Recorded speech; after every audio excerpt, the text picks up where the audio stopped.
Dimensión con Dionisio Gutiérrez. En la vida económica de las naciones se usa con frecuencia el término competitividad, una palabra fría y elitista de la que en el caso de Guatemala se habla mucho, pero hemos logrado poco. Y es por eso que la palabra competitividad no logra la popularidad que merece ni alcanza el grado de seriedad y compromiso con el que se debiera discutir. Una nación entra en la dinámica virtuosa del desarrollo cuando alcanza un nivel de competitividad que se lo permite. Así, el sistema de justicia y la certeza jurídica, la salud y la educación, la política fiscal y laboral, la infraestructura y la seguridad ciudadana, atención a los problemas sociales y políticas públicas que tienen como objetivo promover las condiciones para que el país tenga todas las oportunidades para atraer la inversión, generar oportunidades y crecer su economía, son en su conjunto los elementos que hacen a un país competitivo.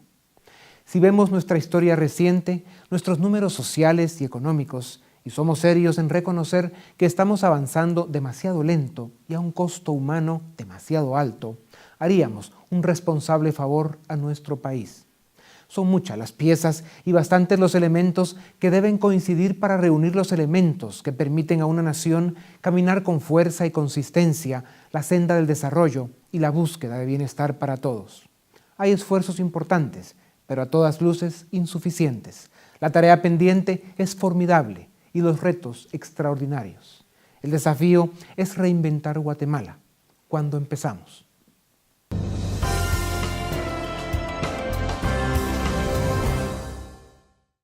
Los flujos de inversión extranjera a nivel mundial alcanzaron 1.391 millardos de dólares en el año 2012. América Latina logró captar más de 174 millardos, equivalente al 7.4% del flujo global de inversiones. Brasil, Chile, Colombia y México fueron los países de la región que captaron más capitales extranjeros y en conjunto recibieron más del 70% de la inversión destinada a América Latina. La región centroamericana, por el contrario, solamente logró atraer el 5% de la inversión extranjera realizada en Latinoamérica y el 0.57% de la inversión mundial. En el caso de Guatemala, durante el año 2012, logró captar 1.2 millardos, la cifra más alta de su historia, pero equivalente a menos del 1% de la inversión realizada en América Latina. Estas cifras nos indican que hay países que son capaces de atraer grandes cantidades de inversión extranjera y otros, como Guatemala, que no son atractivos para los inversionistas foráneos. Debido a que la inversión es fundamental para el desarrollo de los países, es de vital importancia conocer los factores que atraen la inversión extranjera.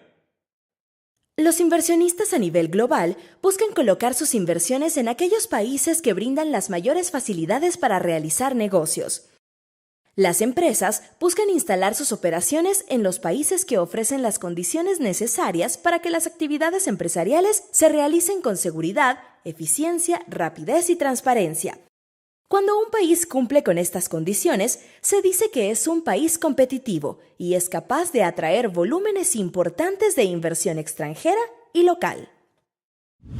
Todos los años, el Foro Económico Mundial publica un informe en donde evalúa la competitividad de los países, es decir, evalúa en qué países es más fácil que prosperen los negocios. Los 3 países más competitivos del mundo, según este informe, son Suiza, Singapur y Finlandia.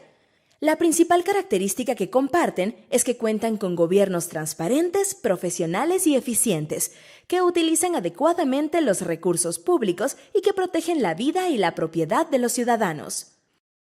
Además, cuentan con infraestructura suficiente y de alta calidad, que permite la movilización rápida de los ciudadanos y las mercancías dentro del país. Los puertos y aeropuertos son ágiles, facilitando el comercio con el exterior. También cuentan con una red amplia de telecomunicaciones que permite a la mayoría de ciudadanos el acceso a Internet y la telefonía móvil, facilitando la comunicación entre las personas y la acción empresarial.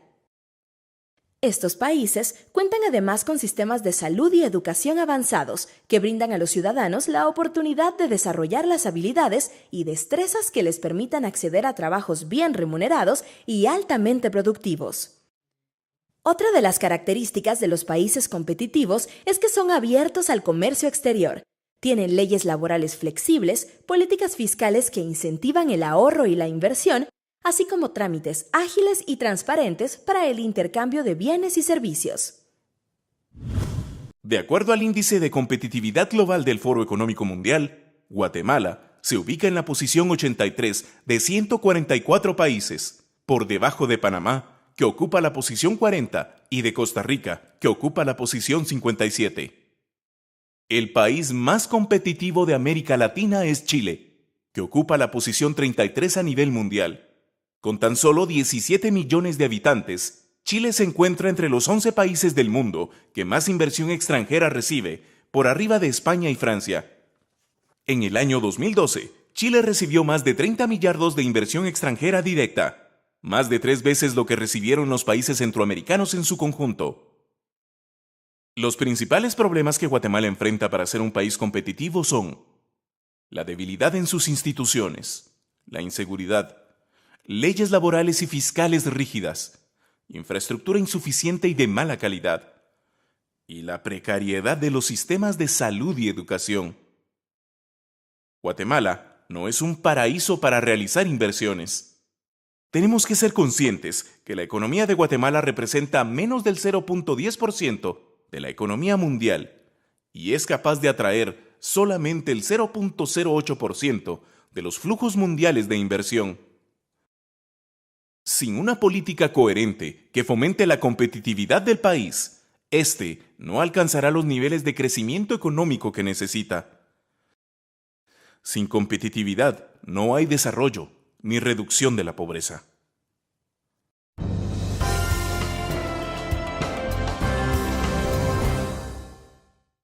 Bienvenidos a Dimensión. Hoy nos acompaña el licenciado Fernando Esproz, investigador del área económica de Fundesa, el licenciado Jaime Díaz, director ejecutivo de Pronacom, que es el Programa Nacional de Competitividad, el ingeniero Ramón Parellada, que es empresario, catedrático universitario, miembro del CES, y el ingeniero Luis Godoy, director general de Agexport.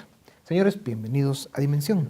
Ingeniero Parellada, ¿qué se entiende por competitividad? ¿Cómo definirlo en forma sencilla?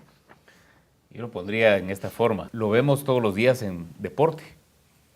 Vemos que hay gente que se prepara más, una persona que tiene físicamente mejores condiciones, las dos personas, unos corredores, van a competir uno contra el otro, pero hay uno que gana. ¿Qué es la diferencia? La diferencia, las reglas del juego son las mismas, pero la diferencia es que uno está mejor preparado, mejor entrenado, puede ser que tenga algunas ventajas comparativas con el otro que son naturales, pero puede que tenga otras ventajas competitivas, que es esfuerzo propio, hacer más ejercicio, unas dinámicas diferentes. Si lo trasladamos a la industria, a las empresas, cuando las reglas del juego son iguales, las empresas que practican más, que se preocupan más, que investigan más a fondo sus mercados, reducen sus costos, se vuelven más eficientes que las otras. Pero eso es dentro de un país donde las reglas son iguales. Pero si vamos de un país a otro país, la competitividad en el sentido que estamos estudiando varía dependiendo de las cosas artificiales que se le pongan a cada país. Por ejemplo, Guatemala no es competitiva en cuanto al costo de energía eléctrica comparado con México o Estados Unidos. Aquí ya hay una deficiencia en competitividad. Este sería algo impuesto de fuera. Guatemala es competitiva con recursos naturales para producir café, por ejemplo, contra Estados Unidos.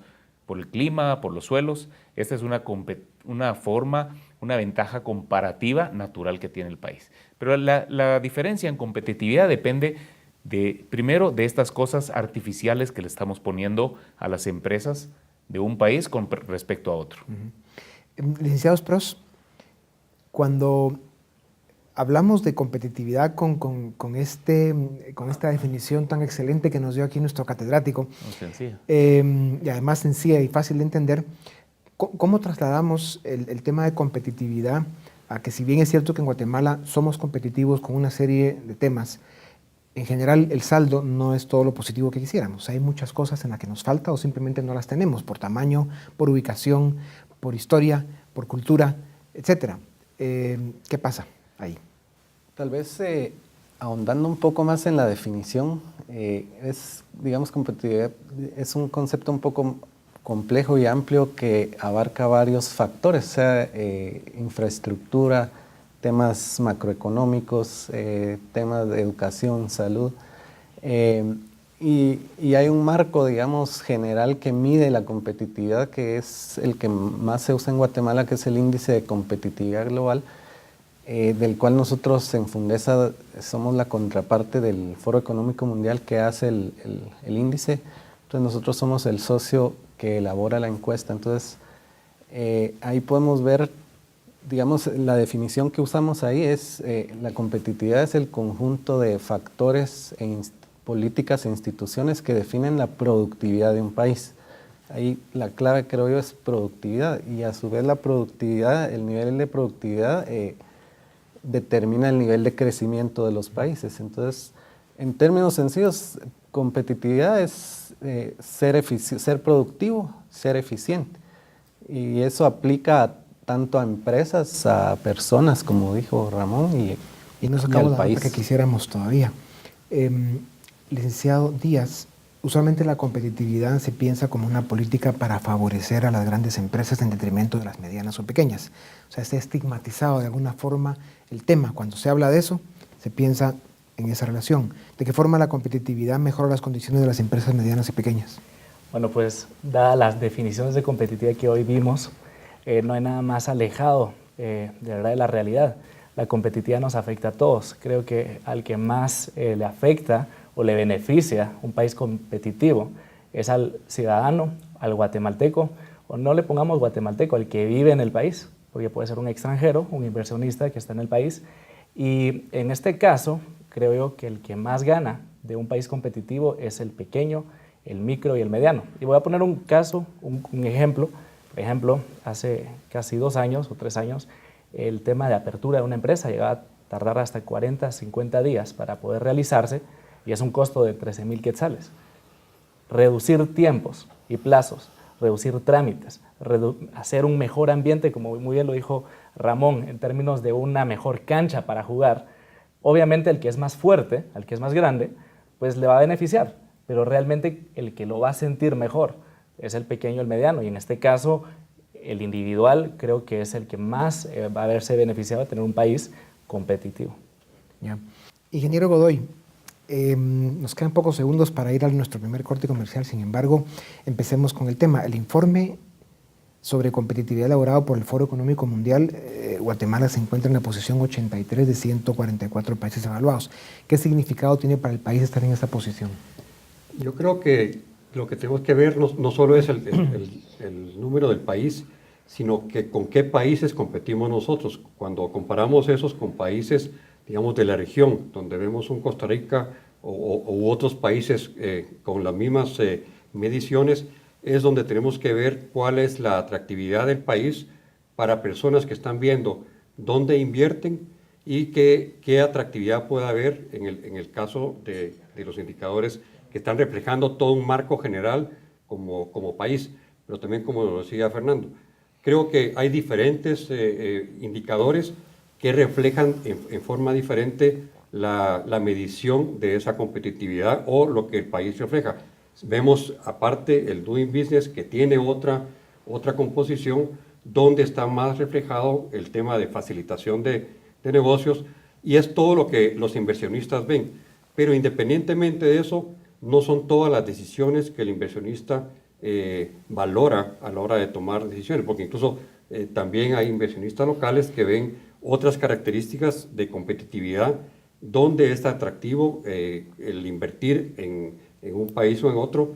Hoy vemos, digamos, esas ventajas comparativas donde tenemos a un Salvador y un Costa Rica sacando una serie de leyes de atracción de inversiones, que si bien estos indicadores dan un marco general, hay otros factores que también están incidiendo en la decisión que toma el que va a generar un negocio, el que va a generar empleos, el que va a generar una inversión en instalarse en un país, y eso es parte de lo que se ve como el contexto del... Volvemos en un momento para seguir en Dimensión nuestro tema de hoy, competitividad.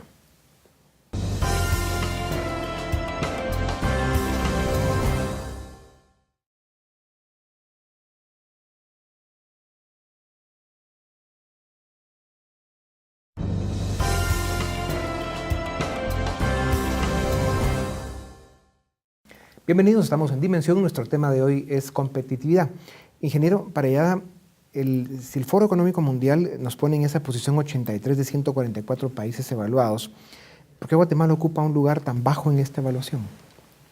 Hay una serie de factores por la cual Guatemala no es competitivo. Pregúntale a un inversionista qué es lo que lo haría ir a invertir a un país. Que el nivel de riesgo sea más bajo y que la rentabilidad sea más alta. Si el nivel de riesgo de Guatemala es alto, la gente no va a querer venir a invertir y va a exigir un nivel de retorno mucho más alto. ¿Qué es lo que está pasando cuando todas estas... Hay una cantidad de factores, como dijo Fernando, que afectan a la competitividad. Y eso lo mencioné uno, por ejemplo, el alto costo de la energía eléctrica. Esto nos saca de mercado contra otros países. La violencia, la cantidad de violencia, la infraestructura. En Guatemala, atravesar el país, alguien sacó un dato por ahí que era 15 o 20 kilómetros por hora poder atravesar un tráiler de un extremo a otro, cuando en otros países es 80 kilómetros por hora o 100. Entonces, atravesar Centroamérica, creo que todavía me quedé muy grande, creo que alguien me mencionó 10 kilómetros por hora. Esto es ridículo porque hay que pasar una cantidad de túmulos por todas las carreteras, se llegan los productos más tarde, hay que pagar más caro, hay más combustible, más piezas. Entonces, este ya es un factor que nos resta competitividad. Luego, hacer los trámites nos resta competitividad. La inseguridad ante la ley, la falta de un Estado de Derecho nos resta competitividad. Todas estas cositas son las que nos va restando y nos ponen en este lugar. O sea, hay muchas otras cosas más. Yo diría que uno de los más fuertes ahorita, o sea, ¿por qué viene alguien a invertir a pesar de este riesgo y de todos estos problemas? Porque entonces se espera una rentabilidad más alta, se va a correr el riesgo. Yo hablaba de la violencia. Este año, en lo que va del año, teníamos 2 o 3 años que no nos pasaba nada. Este año ya nos robaron en la empresa que estamos 3 camiones, 2 de materia prima, un tráiler, un camión y 1 de producto terminado hacia un cliente. Asaltos en la carretera. La semana pasada mataron a un trabajador, lamentablemente, por asaltarlo. Lo asaltaron y se opuso, obviamente trató de defender lo poco que tenía y lo mataron. Así de sencillo. Entonces, muchos empresarios toman esto como un factor anticompetitivo, o sea, no me interesa ir a correr este riesgo, no quiero que a nadie me secuestre, no quiero que haya esta violencia. Ahora, ¿cómo se contrarresta esto? Yo creo que se está haciendo una labor muy fuerte tratando de volver a un Estado de Derecho, tratando de tener un sistema de seguridad y justicia más transparente y más eficiente, y creo que hay un trabajo muy fuerte en transparentar todas los trámites que nos encarecen todo. Tenemos una ley de electricidad muy mala que se basa en los costos para obtener los precios. Si esto no se resuelve, seguiremos con precios altos de energía eléctrica y hay una serie de cosas más que las que podría agregar, pero... Sí, por eso es que cuando hablamos en forma retórica o institucional, por decir formal, a veces nos olvidamos de llamar las cosas por su nombre. Y si vemos que Guatemala en los últimos 25 años ha tenido un crecimiento neto de 1.2%, o sea, el crecimiento arriba del crecimiento de la población, o sea, quitando el crecimiento de la población, ha sido solamente de 1.2%. Y por eso es que mantenemos más o menos 53% de pobreza, por eso es que la inversión que viene a Guatemala es marginal, comparada sobre todo con países incluso como Costa Rica, que siendo un país más pequeño, atrae bastante más inversión que Guatemala.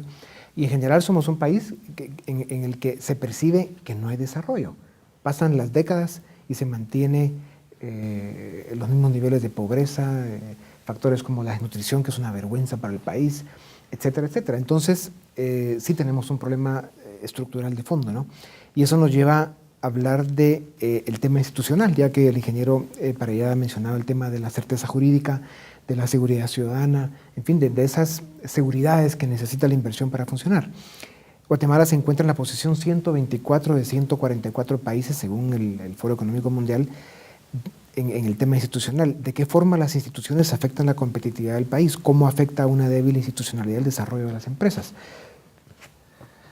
Cabalmente, digamos, ahondando en el tema de las causas por las que Guatemala está en la posición que está, uno es el tema institucional. Cabalmente eso se refleja en este índice y aquí se incluye una serie de factores, desde transparencia, corrupción y transparencia, seguridad, funcionamiento, eficiencia del sistema judicial, y eso afecta definitivamente a las empresas. En mi opinión, a empresas pequeñas les afecta más. Por ejemplo, una pequeña empresa que tiene algún problema con un proveedor y no le cumple y lo demanda, estos indicadores nos dicen que esa demanda tarda 1.460 días en resolverse, y eso es para un pequeño empresario es mortal. Entonces la eficiencia del sistema judicial, digamos, que se mide en este factor de institucionalidad, afecta definitivamente a las empresas. Y el otro es el tema de seguridad. Guatemala está en la posición 144 de 144 países, o sea, estamos en la última posición en cuanto a costos asociados al crimen y la violencia para las empresas, o sea, cuánto representa todo el clima de inseguridad para las empresas. A nivel país este costo es de cerca de 7.5% del PIB, o sea, es una cantidad bastante grande que afecta a todas las empresas. Licenciado Díaz, ¿qué relación existe entre la competitividad del sistema de salud y educación de un país? O sea, ¿de qué forma la salud y la educación contribuyen a la competitividad? Bueno, pues esta pregunta es bien importante en el sentido que muchas veces se asocia competitividad solo con productividad por algunas percepciones. La competitividad empieza desde el momento en el que el jugador que está en el campo puede realmente valerse y poder llevar a cabo bien las funciones que desempeña. Y en este caso, Guatemala se ha visto adolecido por la calidad educativa que ha ido en detrimento, y no es una cuestión de un proceso de un gobierno, sino un tema de Estado, y donde hay que replantear la labor de los jugadores, donde no solo es el tema del Ministerio Público, porque digo del Ministerio de Educación, perdón, en el sentido que hay colegios privados, que está la educación técnica, y cuando uno mira, por ejemplo, qué necesita el país para crecer, pues primero las cualidades básicas, de hablar de lectura, de comprensión, de instrucciones, y eso pasa por temas que empiezan desde la misma desnutrición. Y en el segundo paso, en el segundo peldaño, si queremos atraer inversiones de alto crecimiento, inversiones que permitan dar un salto más allá del 1.2% del crecimiento PIB per cápita que se mencionó, necesitamos tener un personal técnico adecuado. Y la verdad es que existe un gran vacío en ese campo. Si bien a nivel universitario se cuentan con universidades de muy buen nivel, existe un gran vacío en la parte técnica que no se ha logrado llenar, y hoy en día los empresarios realmente han logrado sobresalir a través de incorporar ese costo dentro de las empresas o de alguna otra manera han logrado irse a otros ambientes donde existe mano de obra capaz. Y el problema, cuando uno mira la capacidad de talento que se va del país, es impresionante, porque cuando uno mira Panamá, Costa Rica, Colombia, etcétera, cientos de guatemaltecos capacitados a nivel universitario no se están quedando en el país porque no existe el desarrollo de esa inversión, pero también nos falta ese eslabón en la población de educación técnica, y por el otro lado de llegar a los mínimos de educación básica y principalmente lo que es lectura, matemáticas y las capacidades mínimas. No hay suficientes oportunidades. Ingeniero Godoy, precisamente sobre el tema de la educación superior, Guatemala está en el puesto 104 de 144 países. Normalmente estamos en los últimos lugares en casi todo. ¿Cómo se puede mejorar la educación universitaria para lograr no solo tener más capacidad de más alto nivel en nuestro país, que obviamente necesita el que haya más oportunidades para que estos profesionales se queden y encuentren el poder hacer carrera en su propio país? ¿Qué interacción dinámica debe haber entre el sector privado y la academia? Yo creo que es indispensable todo el tema de educación, como decía Jaime, porque máxime cuando lo vemos que mucho de eso está concentrado en la zona metropolitana ampliada, y cuando vemos qué está pasando en el interior del país, pues realmente todo ese acceso a esa educación es mucho menor y sobre todo de menor calidad. Entonces creo que definitivamente el tema de educación, no solo primaria, sino que también superior, debe de fortalecerse a nivel también del interior del país, para que todas esas personas tengan las oportunidades de prepararse mejor, y que con eso efectivamente van a poder ser más productivos en la actividad que vayan a desarrollar, y poder ofrecer así que esas oportunidades para esa gente que va a poder desempeñarse con una forma más efectiva con sus esfuerzos. Ingeniero, ¿es suficiente, hablando de otro tema que es la infraestructura que tiene el país? ¿Es suficiente la que tenemos? ¿Qué tipo de infraestructura se necesita? ¿Cómo incide la matriz energética? Ya hablamos un poco de eso, en la competitividad del país. Pues yo creo que parte de la infraestructura son parte de esas deficiencias. Todo el tema de energía, si bien se están tomando ya acciones para la generación, pero está retrasada el tema de transmisión y la calidad del servicio eléctrico, sobre todo en la zona del interior del país, donde la calidad realmente ha dejado mucho problema en la operación de varias de las actividades industriales, sobre todo industriales que requieren una continuidad más clara. Y el tema también de las carreteras, en particular la velocidad y la movilización, acceso. Vemos efectivamente un buen desarrollo de pavimentación de carreteras, que ya en muchos lugares hay acceso, y ha facilitado mucho, sobre todo en el caso de productos no tradicionales. Hay mucha actividad agrícola de vegetales de exportación, donde mucho el acceso precisamente de esos caminos asfaltados ha facilitado que esas comunidades puedan integrarse ya a la economía produciendo artículos para el mercado internacional. Sí. Pero es porque ya hay algún acceso intermedio, en este caso son carreteras secundarias, pero también la necesidad de autopistas y sobre todo a nivel infraestructura hablamos de costos comparativos. En Centroamérica no existe un ferrocarril, que es un medio de transporte, sobre todo de carga, a nivel, vemos en Europa, en Estados Unidos, en México, donde son los medios más eficientes para la competitividad de la movilidad de los productos. Sí, sin duda tenemos déficits importantes en lo que es el campo de la infraestructura. Volvemos en un momento para seguir en dimensión nuestro tema de hoy, competitividad.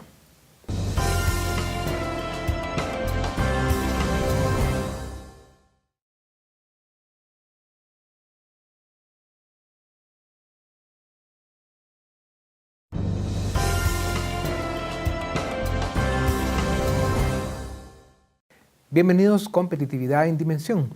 Ingeniero Parellada, ¿qué cambios se necesitan en los temas fiscales y la legislación laboral para que Guatemala sea un país más competitivo? Excelente pregunta. Una empresa paga impuestos del mismo monto que pagan los países más desarrollados. No es verdad que no se pagan pocos impuestos. Tenemos un impuesto de la renta alrededor del 30%, 31%, que ya va bajando, pero se puso un impuesto que va a entrar a los dividendos. Y hay una serie de impuestos, hay IVA, hay ciertos impuestos, ciertos aranceles todavía, algunos productos, impuestos sobre inmuebles. Hay una serie de impuestos que no nos hacen muy competitivos. Guatemala no es competitiva en cuanto a impuestos. Yo creo que eliminar, por ejemplo, el impuesto sobre la renta sería un detonante para que la actividad económica pudiera crecer. Este sería el ideal, eliminarlo.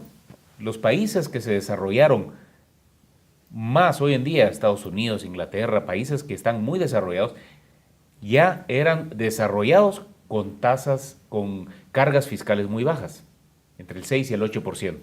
Después, ya cuando eran ricos, empezaron a subir los impuestos. Un país pobre como Guatemala, tener las cargas que tienen los países ricos, hoy en día es frenar el desarrollo. Es como poner a un muchacho con una mochila todo el tiempo, llevando lastre, llevando piedras de un lado a otro. Es ponerlo a trabajar con una mochila. Esto es lo que siento que pasa con impuestos. Y en cuanto al tema laboral, lo mejor sería una flexibilidad laboral. No debería haber ni salarios mínimos por decreto, ni siquiera regulaciones en el tema de las cargas que hay hoy en día, que supuestamente son conquistas laborales. Debería las empresas contratar y prescindir de las personas que no le funcionan. una flexibilidad laboral total. Yo sé que lo que digo es políticamente incorrecto, pero esta es la realidad. Los países que tienen mayor flexibilidad laboral también tienen mayor dinamismo en las industrias. ¿Qué es lo que hace que yo le pague más a un trabajador? Pues que sea bueno, que sea más productivo y que venga un competidor a querer ofrecerle más y querérselo llevar. Entonces yo lo voy a retener subiéndole el salario. Sí.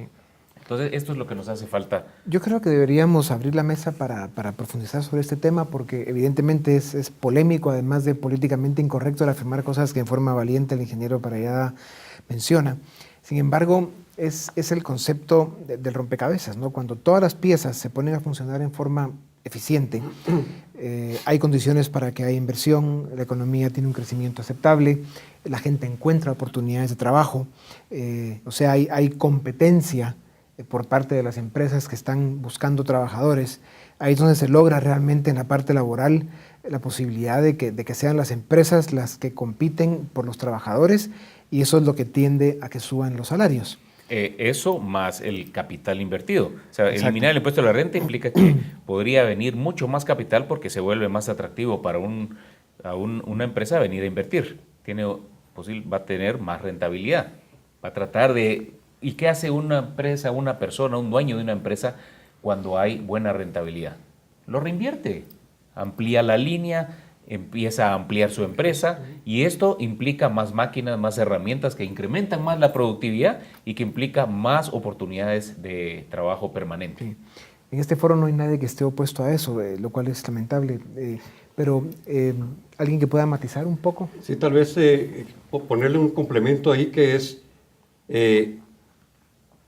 cuando hablamos de un salario mínimo o de la tributación, pero también vemos que existe un 85% de una economía informal que independientemente de esos decretos, de esas legislaciones y todo, funciona porque efectivamente no es atractivo para ellos incluirse dentro de esa formalización de sus actividades económicas, y la gente está haciendo negocios, está haciendo actividades, incluso cuando vemos todo un comercio de granos, todo un comercio en los grandes mercados regionales, el ganado, etcétera, todo eso se transa en una forma informal y únicamente se formaliza lo que las empresas formales requieren que estos proveedores les formalicen su suministro.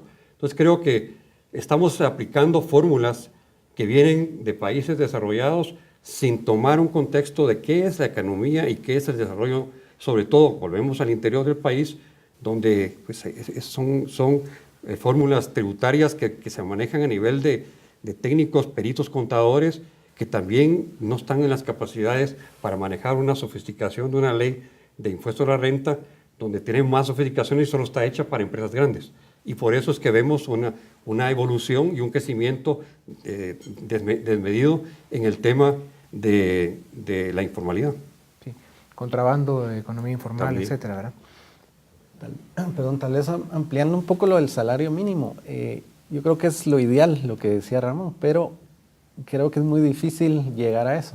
Entonces, dado que actualmente hay salario mínimo, por lo menos yo creo que debía haber cierta estabilidad en la forma en que se aumenta el salario mínimo. Por ejemplo, Nicaragua tiene una regulación donde ya está establecido que cada cierto tiempo sube el salario mínimo. Entonces el inversionista, el empresario sabe a qué atenerse, pero aquí pues no se sabe bien cómo se calcula, sino que no se sabe el monto y es una incertidumbre para el empresario. Entonces yo creo que por lo menos debíamos tal vez tener cierta estabilidad en ese tipo de normas. Y el otro tema, el tema de la regulación de tiempo parcial. O sea, actualmente si una empresa, industria, quiere contratar a alguien por cierto número de horas, no es legal. Entonces, debería haber pues hay en el Congreso una norma que está tratando de aprobarse, pero está parada ahí. Entonces, yo creo que habría que insistir en por lo menos que sea legal que una industria pueda contratar a alguien por 2 horas, 3 horas, manteniendo siempre las prestaciones, porque siempre se dice que ya no tendrían prestaciones, pero Esa es la... Tal vez un comentario, y aquí Fernando ya avanzó un poco en el tema, y es que la primera pregunta, donde si la competitividad ayuda a las grandes, las pequeñas, en este caso, en el tema laboral, el que más necesita hoy de un ingreso, de un empleo, es el trabajador pequeño. Y cuando uno va realmente al interior del país y uno realmente pregunta cuáles son las necesidades de estos lugares, lo que la gente necesita es un empleo. Y lo que la gente sueña es que haya un empleo grande, formal, en el lugar. Y lastimosamente nosotros, cuando miramos las estadísticas a nivel nacional, nos damos cuenta que, bueno, el salario mínimo responde tal vez al nivel de ingresos de la ciudad de Guatemala, pero cuando uno lo va a ver y a contrastar con solo las Totonicapán, Huehuetenango, el salario promedio que realmente den a las personas es por bastante menor, llega a ser hasta la mitad de eso. Y lo único que uno necesita realmente para darle a una empresa seguridad es certeza jurídica. Y una forma de hacerlo es generando esas condiciones para que, bueno, el salario mínimo hay que reconocer que en esas áreas realmente tener un nivel de ingresos diferente debería de ser equivalente a lo que una empresa pueda pagar. Y leyes como la que está en el Congreso en el tema de flexibilidad laboral podría dar una gran ganancia para contratar a todos esos trabajadores e inmediatamente yo sí creo que el ingreso de esas personas puede pasar de 900 quetzales que hoy en día ganan a 1.500, a 2.000, a 3.000 quetzales por el puro efecto de la productividad. Entonces no solo es el tema discutirlo fríamente, el tema tributario y legal, sino va mucho más allá a ver cuál es el impacto real sobre la pobreza y sobre los ingresos de los guatemaltecos. Este tema es polémico, somos un país todavía con mucha carga ideológica, con algún nivel de confrontación lamentable, y eso incluso es de las cosas que nos hacen menos competitivos por muchas razones. Ingeniero Paraya, ¿qué relación existe entre competitividad y desigualdad? ¿Se incrementaría la desigualdad al convertirse Guatemala en un país más competitivo? Porque esta es la forma en que más o menos mezclan los temas algunos que mantienen estas posiciones. Yo pienso que el problema de igualdad o desigualdad no es el importante, es el tema importante es el de oportunidades, el de la creación de más oportunidades. Si el país logra crear más oportunidades, es porque está siendo más competitivo. Y al ser más competitivo, en general, más personas van a encontrar cómo mejorar su nivel de vida. Un país puede ser muy desigual, pero todos haber llegado a un nivel de vida mucho mejor. Recordemos que esto de desigualdad o igualdad y las mediciones de pobreza es muy relativo con respecto al pasado, con el presente o con otros o con las expectativas.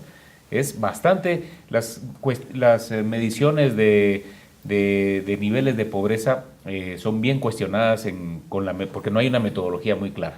Entonces, el tema entre competitividad, lo que queremos es generar más oportunidades para que la gente esté mucho mejor. Si hubiera más oportunidades en este país, el problema de la desigualdad deja de ser relevante ya que la gente va a tener trabajo. Un problema con el salario mínimo es que es inmoral, es injusto decretar un salario mínimo cuando sabemos que crea desempleo y hay gente desempleada, hay gente ganando cero.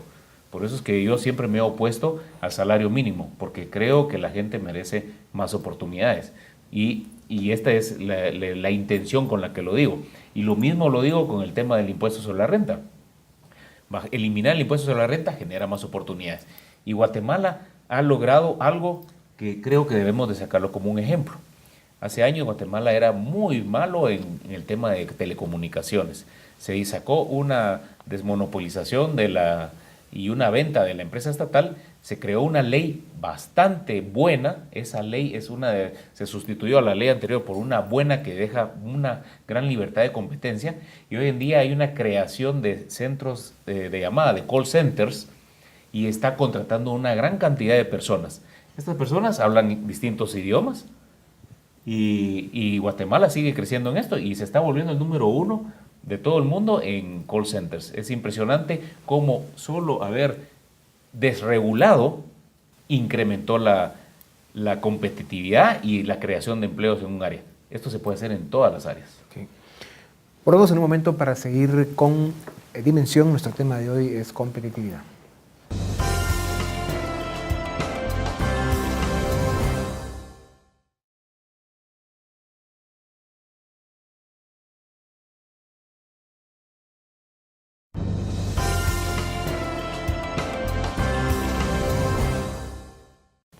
Bienvenidos, Dimensión, nuestro tema de hoy, competitividad. En estos minutos que nos quedan, hablemos de el impacto, digamos, que puede tener la competitividad en un país, dado que hay crecimiento económico, creación de oportunidades, etc.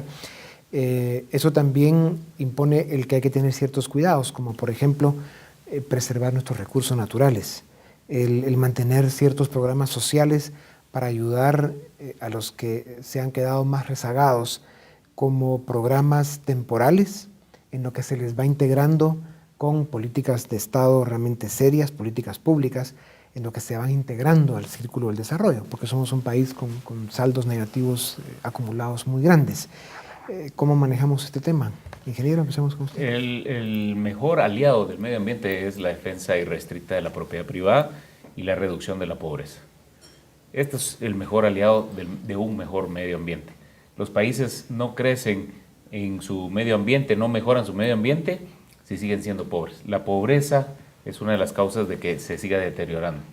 ¿Por qué? Porque el pobre no va a preocuparse de no cortar un árbol, de mantener el ambiente limpio, no tiene esa prioridad, tiene otras prioridades. Cuando se pasa de cierto nivel de ingresos, su prioridad ya se vuelve entonces también el medio ambiente.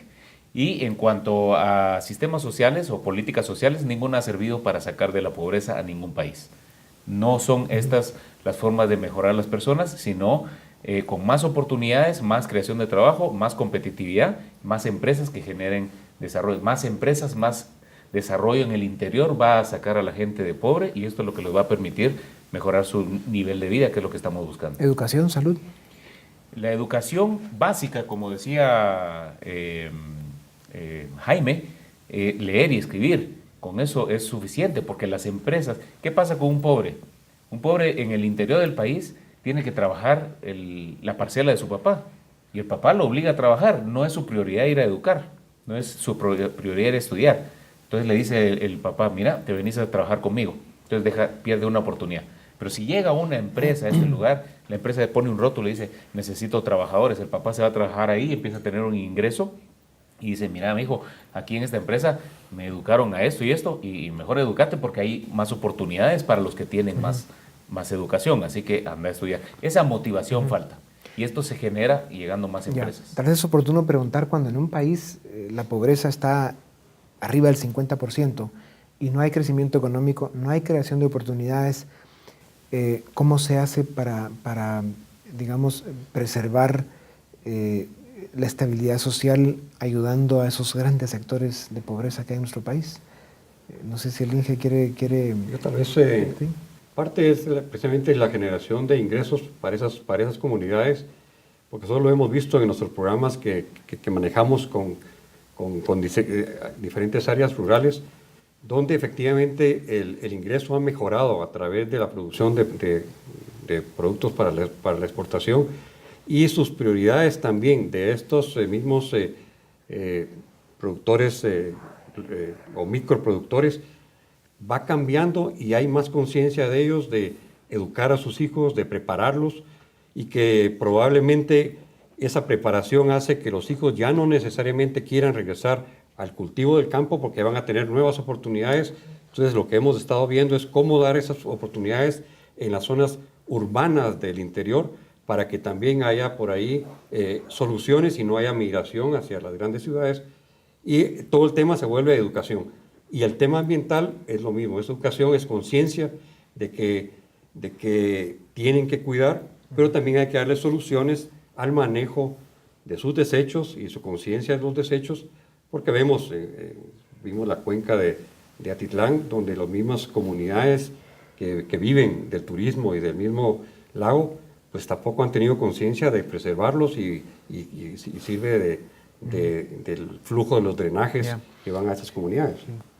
Tenemos muchos años de que la economía no crece a los niveles que necesitamos y no se ven claras las condiciones para que esto se empiece a dar, un crecimiento económico robusto de idealmente 6 puntos porcentuales arriba del crecimiento de la población. O sea, que veamos la economía de Guatemala está creciendo a 7, 8, 9 puntos. Hace poco se confirmó el dato de nuestro crecimiento poblacional que está en 2.4%. Eso nos pone en 12 años en 20 millones de habitantes. Y ese crecimiento de la población de 14, 7, casi 15 que somos ahora a 20, se da en el área rural, indígena y más pobre del país. Llevamos muchos años hablando de competitividad y sin embargo sucede poco en la realidad. ¿En qué momento, cuál es el punto de inflexión en el que Guatemala realmente empieza el cambio, la transición, la transformación? Tal vez, si me permite contestar a esta pregunta, lo que creo es que son procesos realmente de generación de confianza y de certeza en una agenda de competitividad de largo plazo. ¿Y por qué digo largo plazo? Porque el inversionista, y sobre todo después de ver las tasas de crecimiento poblacional de la población, no son procesos de 4 años, de 5 años, sino son de 10 años. Y cuando uno mira realmente que hay planes en los cuales se van avanzando, como en un tema de telecomunicaciones que mencionó Ramón, que va funcionando, ese no fue un tema que se aprobó una ley y no se implementó, sino se llevó a cabo, se implementó, etc. El tema de energía eléctrica, si bien el costo es altísimo y nos saca de competitividad en algunos sectores, hoy en día tenemos una matriz energética que está amplia y que tiene bastante inversión, pero no son procesos de corto plazo. Cuando uno, lo mencioné al principio, cuando uno viene a Guatemala y hace 2, 3 años el registro mercantil estaba a 40 días, para abrir una sociedad que le afecta al pequeño, antes era 30 días, 20 días, tenés que volver a trabajar, trabajamos para reducirlo a 16 días, no podés retroceder. Vamos a problema de fondo, ingeniero. Yo quería decir algo. Tenemos ejemplos en el mundo entero y no hace falta descubrir nada. La mejor forma es quitar todo ese lastre para que se desarrollen empresas y que venga inversiones a Guatemala, y esto es lo que va a resolver el problema ese urgente social que hay en el interior. Cuando la gente ya tiene un ingreso mensual y que puede resolver y alimentar a su familia, después va a poder seguir creciendo, va a poder educar, va a poder recibir mejor salud gracias a esos ingresos. Las empresas donde llegan se preocupan de enseñarle a la gente y de atender a la familia de la gente. Quieres tener empleados bien motivados. Y Guatemala tiene muy buena gente para trabajar. Es cuestión de que esas condiciones se den. Otra cosa es muy importante. Tenemos los ejemplos de Hong Kong, Corea del Sur, al lado de Corea del Norte, las 2 Alemanias. Se liberó el mercado inmediatamente en cuestión de poco tiempo. No fueron meses, pero sí tal vez años, pero incluso meses. Lo de Alemania ocurrió en meses. Una vez se liberaron todas las trabas, la Alemania occidental se creció enormemente y se volvió uno de los milagros económicos del mundo. No es milagro, es simplemente liberaron, dejaron las trabas, dejaron de frenar esas inversiones y ese intercambio libre y voluntario entre las personas. Lo mismo pasó en Corea del Sur, lo mismo pasa en Hong Kong.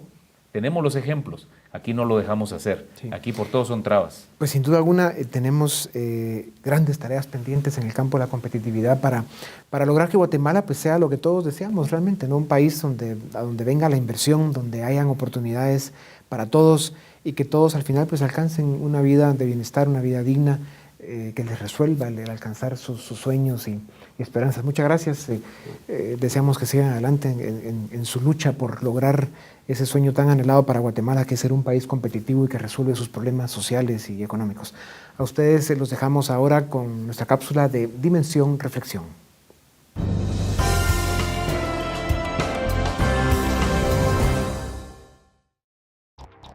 Abordar el tema energético es indispensable al hablar de competitividad. ¿Cuál es la importancia del sector energético para la competitividad del país? Bueno, yo creo que es vital realmente para la economía, para la vida de los guatemaltecos y definitivamente para la competitividad. Yo creo que de la infraestructura con la que un país puede contar, carreteras, telecomunicaciones, electricidad, puertos, yo siempre tiendo a decir que la electricidad tal vez es la número 1.